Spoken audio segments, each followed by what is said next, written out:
유언장을 혹시 작성해 보셨어요? 재산이 좀 있는 분들은 유언장을 좀 작성하셨어요? 유언장 작성 안 해보셨어요? 그럼 죽은 다음에 그 재산 어떻게 하려고? 막 싸울 텐데. 아, 그때 언제 죽을 줄 알아요? 그냥 내가 보니까 오늘 내일은 날 몰라요. 내일 일은 난 몰라요. 근데 오늘 어떻게 될지 모르는데. 할머니, 유언장 쓸 때 꼭 중요한 게 있어요. 두 가지 필수사항이 있는데 재산에 대한 걸 어떻게 분배할 것인가. 근데 거기에 유언장의 효력이 있기 위해서는 반드시 내용을 작성하고 나서 자필 서명해야 돼요. 생년월일, 날짜, 이름, 도장 반드시 법적 효력이 있어요. 근데 재산을 어떻게 분포할 것인가 내용을 적고 최원영에게 다 모든 재산을 위임한다. 딱 이렇게 쓰면 내 거가 되는 거예요. 그럼 그때 좀 생각이 좀 글로 가시기를. 그래서 갑작스레 한번 하늘에서 떨어지는 것 좀 한번 좀 벼락 좀 맞아보십시다. 신장로님, 두 딸에게 주려고? 안 돼. 미리 작성하는 거예요. 권사님 아시죠? 아. 네. 그 다음에 또 하나 이제 작성해야 될 것이 뭐냐면 영적인 유언장을 반드시 작성해야 돼요. 이 재산만 유언장을 남기게 되면 의미가 없잖아요. 영적 유언장을 남겨야 돼요. 후손들에게 무엇인가 영적인 교훈을 남겨줘야 돼요. 자신이 어떻게 살아왔고 자신의 인생에서 가장 중요했던 것이 무엇이었는가. 후손들의 마음속에, 자녀들의 마음속에 뭔가 뭉클하게 할 수 있는 영적인, 정신적인 그런 감동을 끌어올 수 있는 그런 글을 남겨야 돼요. 그 가슴이 좀 따뜻해야 되는 거예요. 아, 우리 아버지가, 우리 엄마가 이런 걸 남겼다. 얘들아, 손자야, 얘들 자식들아, 너의 할아버지가, 고조 할아버지가 이런 말씀을 남겼다. 그리고 그 가문에 흐르는 거룩한 유산이 되는 거예요. 할렐루야. 물질은 그냥 자식들의 인생에 큰 에너지를 주지 못해요. 반드시 두 가지를 정리하셔야 돼요. 오늘 집에 가서 한번 써서 갖고 오셔요. 내가 검토해 볼게요. 그래서 글자가 틀리면 거기다가 내 이름을 이렇게 수정해 놓을 테니까. 그것도 미리 좀 해야 된다. 정신이 온전할 때, 건강할 때. 할렐루야. 이 성경에 보게 되면 영적인 리더들은 다 유언을 남겼어요.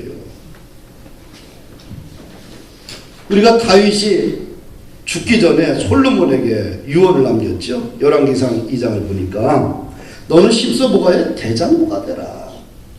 쫄장부가 되지 말고 대장부가 되라. 그 말 한마디가 어린 약관의 나이에 이스라엘 왕이 된 솔로몬에게 얼마나 힘이 되겠어요. 너는 심서 대장부가 되라. 그리고 말씀을 지켜라. 모세의 율법에 기록한 대로 지켜라. 그리하면 내가 무엇을 하든지 어디로 가든지 형통하리라. 말씀을 지키면 왕위가 네 대에서 끊어지지 않고 계속 이어질 것이다. 두 가지 영적인 문제를 조례해요. 그 다음에 이제 아직 해결하지 못한 문제를 처리해달라고 유언을 합니다. 요압이 있어요. 요압이 이제 다윗의 대장군인데 다윗 왕의 명령을 어기고 아브넬과 아마사를 죽입니다. 그래서 평안히 죽지 못하게 하라. 또 악독한 말로 자신을 저주했던 시므이를 죽이라. 그리고 아들 압살롬을 피해서 도망갔을 때 나를 도왔던 바르실레의 아들들을 그 아들들에게 은총을 베풀어라. 그렇게 이제 유언장을 작성해요. 우리는 또 창세기 49장에 보면 야곱이 12아들을 향해서 그 유언하잖아요. 근데 그 유언을 우리가 좀 잘 읽어볼 필요가 있어요. 그래서 읽어보고 엑기스를 뽑아서 좋은 걸 뽑아서 내가 그렇게 살고 또 그것을 내 후손들에게 전해줘야 돼요. 유언장인데 좀 독특해야 되지 않겠어요? 또 예수님도 마지막 이 땅을 떠나면서 우리에게 마지막 유언을 합니다. 뭐라고 해요? 오직 성령이 너에게 임하시면 너희가 권능을 받고 예루살렘과 온 유대와 사마리아 땅끝까지 이르러 뭐가 되라고요? 내 증인이 되리라. 그래서 교회의 사명은, 성도의 사명은 오직 전도와 섬기는 거예요.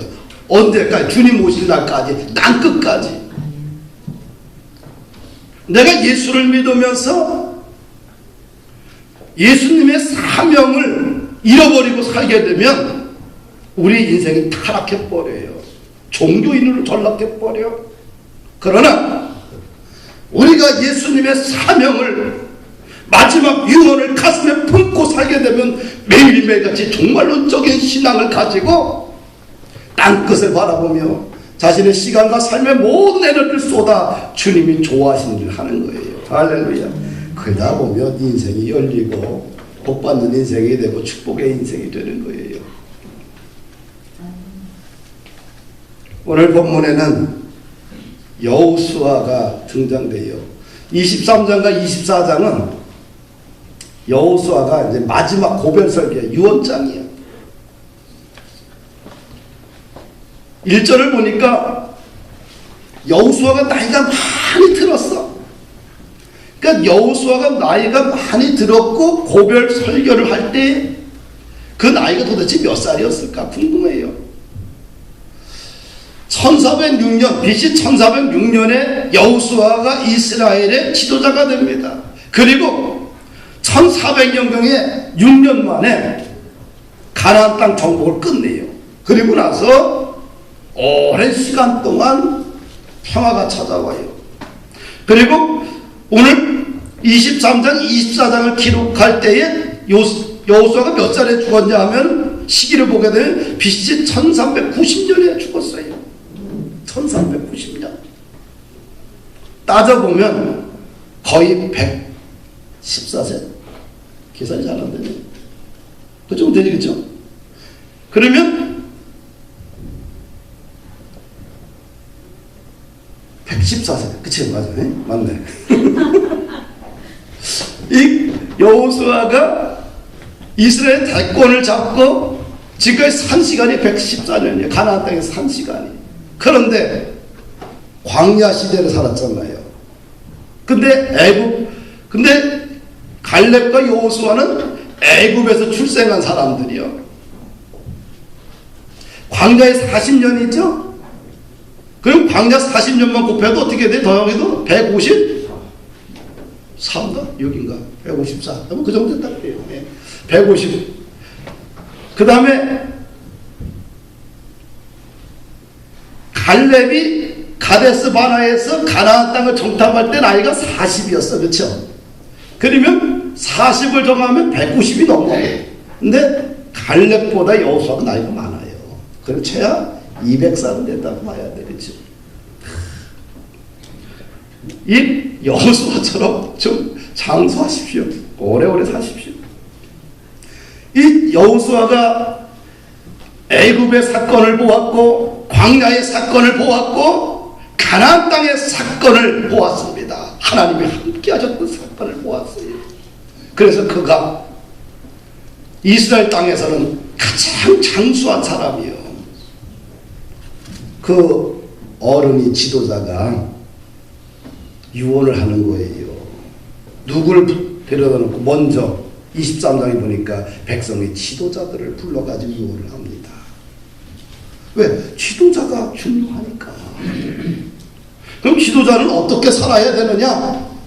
하나님이 우리 민족을 지켰고 행했던, 싸워주셨던 그 역사적인 사건과 은혜를 기억하라는 거예요. 그리고 지도자들에게 말합니다. 아직 미개척된 가나안 땅이 있는데 그것도 하나님께서 반드시 몰아내고 너희들에게 이 유산을 줄 것이다. 믿어라. 하나님이 은혜를 함께 이야기하고 또 확실히 믿음에 대한 확신을 심어주잖아요. 그리고 나서 구체적인 유언의 내용을 6절부터 시작이 됩니다. 그 내용이 뭐냐? 첫째, 말씀을 지켜라. 따라합시다. 말씀을 지켜라. 말씀을 지켜라. 여호수아가 백성들의 지도자에게 권면합니다. 너희는 크게 힘써 모세 율법책에 기록된 것을 다 지켜야 하라. 대충 지키는 것이 아니라 말씀을 크게 힘써서 지키라는 거예요. 할렐루야.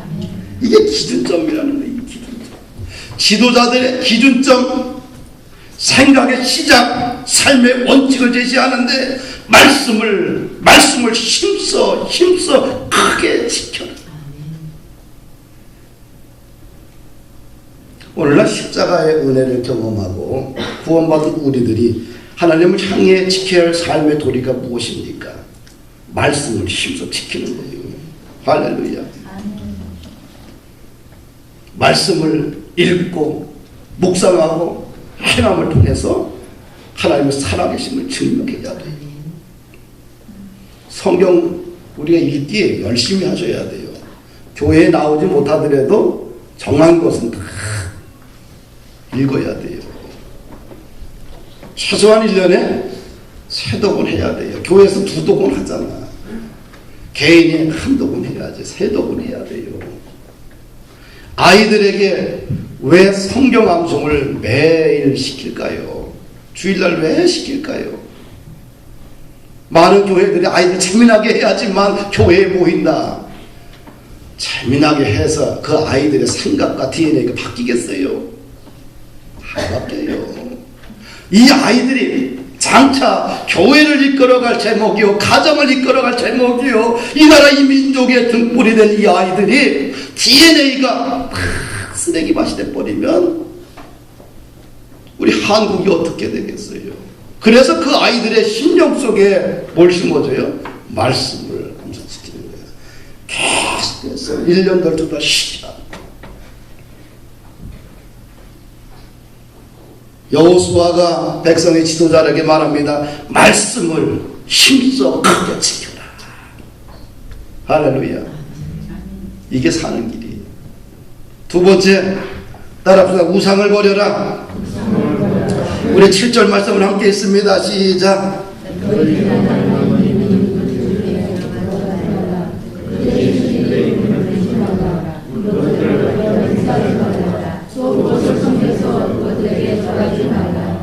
뭐라고 그래요?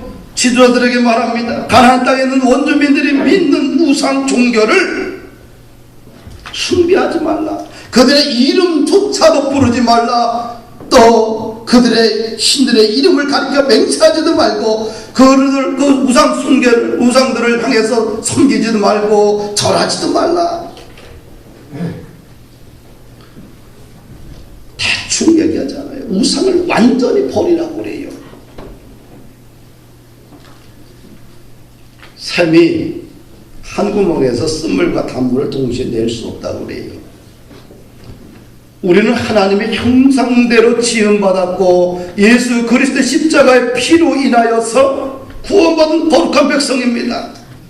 우리의 입에서 저주와 찬송이 함께 나가는 것은 마땅치 않은 거예요. 그래서 하나님의 자녀들의 입에서는 오직 하나님을 찬양하고 경배하고 하나님을 사랑하는 말만 나가야 되는 거예요. 할렐루야. 하나님을 찬양하고 또 저쪽에서는 우상 숭배를 하고 이쪽에서는 성경을 보고 저쪽에서는 주문을 이루고 교회에서 기도하고 속이 시원하지 않으니까 저희 가서 부적을 사고 안 된다는 거예요.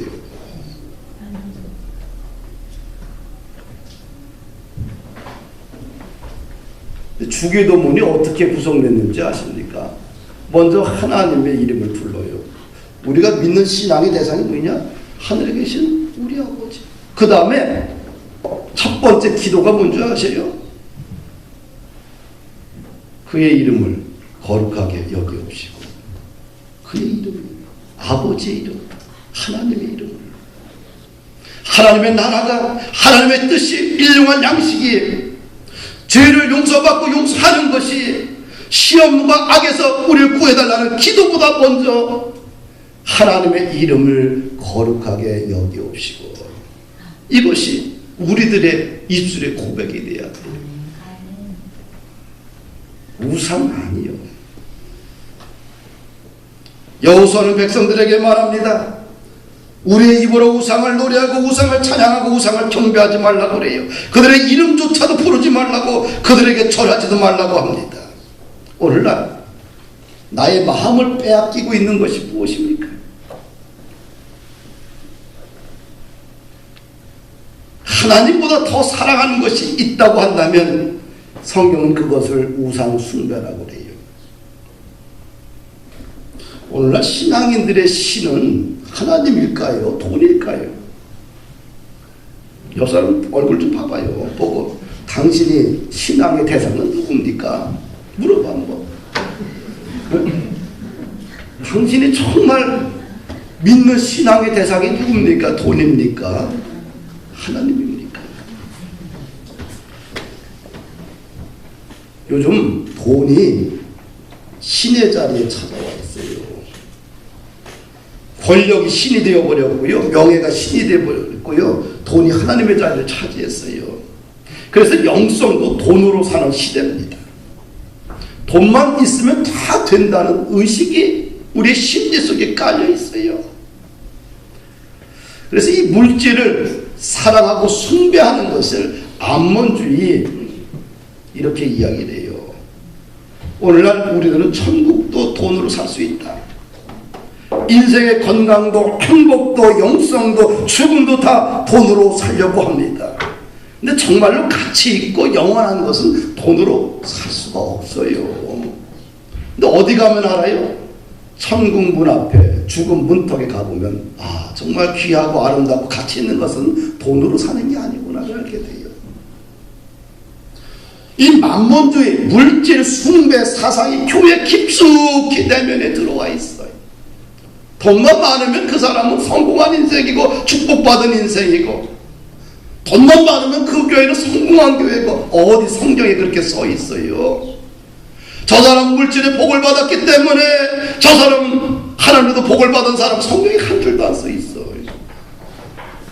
교회를 크게 줬기 때문에 이 교회는 축복받았다고 성경에 써 있는 구절 하나도 없어요. 저 사람은 지식이 많기 때문에, 많이 배웠기 때문에 축복받은 사람이라고 성경에 써 있는 거 한 구절도 없어요. 그런데 오늘 우리들은 세상의 가치가 너무 들어왔어. 그래서 하나님보다는 다른 것을 더 숭배하고 사랑하고, 이것이 우상 숭배예요. 교회는 말씀의 지배를 받는 곳입니다. 근데 현대교회가 말씀의 지배가 아니라 돈의 지배를 받고 있어요. 명예의 지배를 받고 있습니다.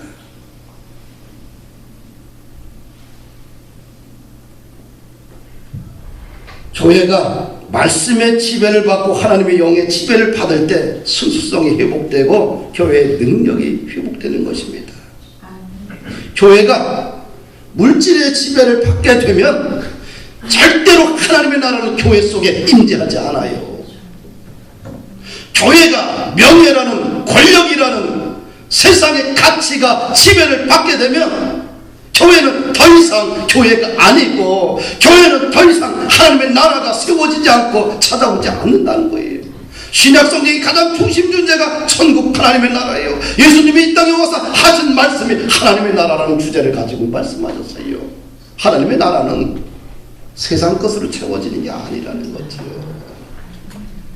정말 하나님의 나라를 경험하고 싶다고 한다면 우리 세상과 정반대로 사는 훈련을 해야 돼요. 내가 세상에서 중요하게 생각했던 것들, 도구들을 좀 버리고 나는 하나님만 있으면 됩니다. 내 입술로, 언어로 주님을 고백하고 주님을 섬기고 주님을 찬양하고 존경해야 돼요. 삭개오가 삭개오는 대표적으로 신약 성경에 보면 만몬주의에 빠졌어요. 물질, 우상, 숭배에 빠져있던 사람입니다. 동조로부터 죄인들은 손가락질을 당하고 같은 유대인인데도 불구하고 그들은 공동체의 회원에 들지도 못하고 투표권도 없을 정도로 멸시를 받았던 인물입니다. 그런데 그가 자기 인생을 행복하게 할 것은 오직 돈밖에 없다고 생각을 했는데 돈을 갖고 나니까 행복하지가 않아. 그의 마음이 고달픕니다. 행복하지가 않아요. 갈등이 많습니다. 그래서 예수님이 온다는 소식을 듣고 뽕나무에 올라갑니다. 그의 간절한 마음의 갈증을 우리는 거기서 볼 수가 있지요. 그가 예수님을 만나요. 그의 마음속에 천국이 들어갑니다. 천국이 들어가니까 어떻게 해요? 자기의 재산의 50%를 이웃사랑으로 환원합니다. 할렐루야. 만몬주의를 버리니까 천국이 찾아오고 이웃사랑이 시작되잖아요. 만몬주의를 선택하게 되면 이웃을 착취하게 되는 거예요. 만몬주의를 선택하면 이웃을 착취하고 만몬을 버리게 되면 이웃사랑으로 나타나는 거예요. 천국이 임하잖아요. 버리니까. 할렐루야. 천국은 보화예요. 땅에 금은보화 가득 찼어. 가득 있어. 나는 알고 있어. 그럼 저 땅이 내 땅이 아니야. 어떻게 해야 될까? 저 땅이 내 땅 되려면은 사야 돼. 어떻게? 나의 전부를 다 팔아서 보화가 든 그 땅을 사는 거예요. 할렐루야. 천국은 그거예요. 나의 인생에 가지고 있는 모든 것을 다 팔아서 그 땅을 사는 거예요. 이게 천국이에요. 천국 하나로 천국은 이렇게 가치 있고 소중한 것이지요. 우리는 중요하게 생각하는 게 많아요. 자식도 중요하고 내 인생의 꿈도 중요하고 돈도 중요하고 건강도 중요하고 취미생활도 중요하고 노후생활도 중요하고 다 중요해. 그러나 그것보다 그걸 다 팔아서 천국을 사는 게 더 중요하다는 거예요. 천국 하나만큼 가치가 없는 거예요. 할렐루야. 천국이 내 안에 찾아오게 되면 다 해결되는 거예요. 할렐루야. 세 번째, 백성의 지도자들에게 권면합니다. 이거는 하나님을 가까이 하라. 하나님을 가까이 하라. 8절을 함께 읽습니다. 시작. 너희들 누구를 가까이 하는 것이 복이라고 그래요? 하나님을 가까이 하라. 하나님을 가까이 하는 사람들은 하나님이 좋아하는 일을 먼저 한다는 거예요. 이 사람들의 공통적인 특징을 보니까 예배를 철저하게 지켜요. 하나님과 동행하는 믿음의 사람들을 이렇게 보게 되면 예배를 위해서 자신의 전부를 다 드려요. 근데 하나님과 멀어진 사람들의 특징을 보니까 예배를 귀찮게 여기고 하찮게 여기고 예배를 멸시하고 예배야 드려도 되고 안 드려도 되고 시간 나면 드리고 말고 어떻게 돼요? 이런 차이가 있어요. 하나님의 영에 사로잡힌 사람들의 특징, 하나님을 가까이 하려고 하는 사람들의 특징을 보니까 예배를 귀하게 여기더라는 얘기죠. 할렐루야. 그리고 이런 분들 보니까 기도 생활을 규칙적으로 해요. 또 말씀을 매일 묵상합니다. 또 하나님이 좋아하시는 영혼 구원과 선교에 열심을 내요. 이것이 공통적인 모습이에요.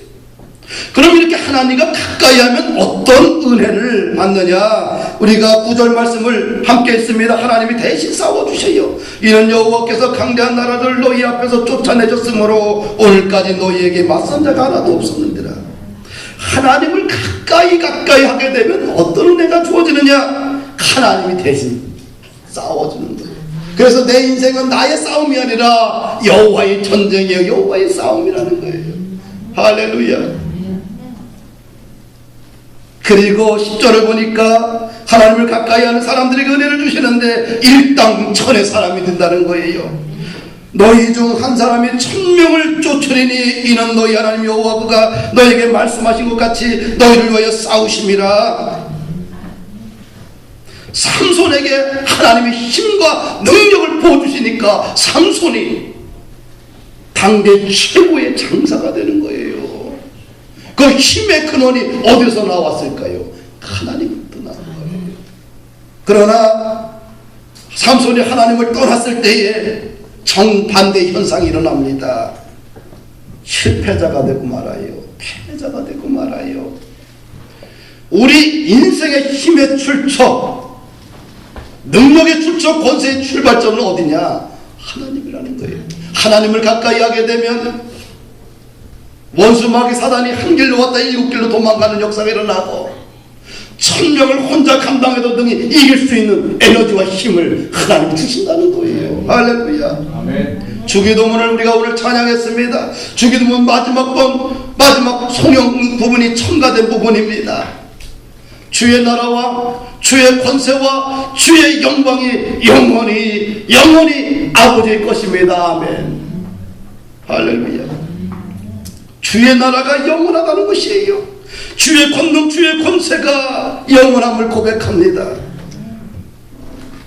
모든 권세, 모든 권능, 그 힘의 출처와 근원제는 하나님으로부터 나온다는 고백이에요. 하나님으로부터 나올 때 영원하다는 거지요. 할렐루야. 하나님과 함께 있을 때에는 주의 나라와 권능과 영광이 영원히 나와 함께하지만 우리가 주님을 멀리하고 떠났을 때에는 나라도 권능도 영광도 아침 이슬처럼 다 사라져버리고 떠납니다. 그것이 이 땅에서 경험하는 지옥이에요. 하나님이 떠난 인생 그 자체가 지옥인 거예요. 꼭 죽어서 불구덩이 들어가야지만 지옥이 아니라 이 땅에서 하나님의 나라가 떠나고 하나님의 권능이 떠나고 하나님의 영광이 떠나면 그것이 지옥이에요. 그것이. 네 번째 마지막, 하나님을 사랑하라. 따라합시다. 하나님을 사랑하라. 11절 말씀을 함께 읽습니다. 시작. 하나님을 사랑하라. 우리도 알고 다 아는 얘기요. 근데 여호수아가 다 아는 얘기를 하는 거예요. 고별 설교에서. 우리 민족의 살 길은 무엇이냐? 너가 살 길은 무엇이냐? 하나님을 사랑하라. 근데 예수님은 어떻게 하나님을 사랑하라고 가르쳐요? 마음을 다하고 뜻을 다하고 힘을 다하여 주 너희 하나님을 사랑하라. 이것이 첫째 되는 계명이더라. 대충 사랑하라고 하잖아요. 뜨겁게 전부를 다 바쳐서 사랑하라는 거예요. 그러니까 주님을 사랑하면 뭐예요? 사랑하면 거기에서 헌신이 나오고, 헌신은 어디서 나오냐? 목사님이 설교한다고 헌신이 나오는 게 아니에요. 헌신은 주님을 사랑하는 만큼, 사랑의 감동의 크기만큼 헌신의 깊이가, 넓이가, 높이가 달라진다는 사실이에요. 할렐루야. 그러면 하나님을 사랑하지 않고 세상을 사랑하면 어떻게 됐느냐? 12절 13절을 보니까 하나님을 사랑하지 않고 가나안 백성들과 혼인하고 그들이 믿는 이방신을 섬길 때 어떤 일이 일어나느냐? 하나님으로부터 버림을 당한다는 거예요. 하나님의 은혜로 주신 이 가나안 땅에서, 이 아름다운 땅에서 멸망당할 것이다. 그것이 이스라엘의 역사인 겁니다.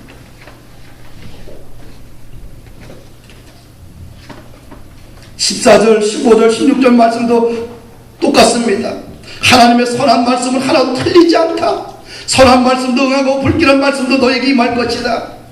하나님이 명령하신 언약을 범하게 되면, 다른 신들을 섬기게 되면, 그들에게 절하게 되면 여호와의 진노가 너에게 임할 것이다. 너에게 주신 아름다운 땅에서 너희가 속히 멸망할 것이다. 하나님을 사랑하고 그 말씀에 순종하면 살고, 그것이 축복이, 말씀에 순종하지 않고 불순종하면 저주의 인생이라는 거예요. 성경은 두 가지 길만 이야기해요. 축복과 저주. 할렐루야. 천국과 지옥. 다른 길이 없어요. 중도의 길을 가고 싶은데 나도 없는 거예요. 사느냐 죽느냐 두 가지 길 중에 하나예요. 그래서 모세도 너희가 사는 길을 선택하라, 생명의 길을 선택하라 말씀하고 있지 않아요.